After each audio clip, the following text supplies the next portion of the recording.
നമസ്കാരം, സുപ്രഭാതം. ശുഭാപ്തി വിശ്വാസത്തോടു കൂടിയിട്ട് ജീവിതത്തിൽ നമ്മൾ സഞ്ചരിച്ചു കഴിഞ്ഞാൽ വിജയം നേടാൻ സാധിക്കും.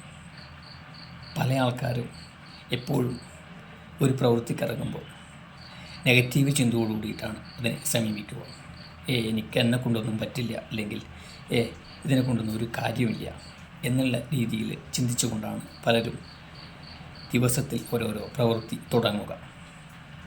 അപ്പോൾ അവർക്ക് ചുറ്റും ഒരു നെഗറ്റീവ് എനർജിയാണ് ഉണ്ടാവുക.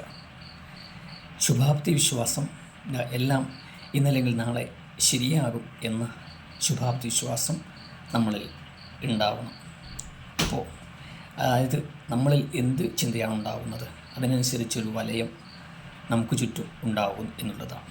അപ്പോൾ പോസിറ്റീവ് ചിന്തയോട് കൂടിയിട്ട് നമ്മൾക്ക് മുന്നോട്ട് പോകാൻ സാധിക്കണം. എന്നാലേ ജീവിത വിജയം ഉണ്ടാവുകയുള്ളൂ. എല്ലാവർക്കും ശുഭദിനം നേരുന്നു. നന്ദി, നമസ്കാരം.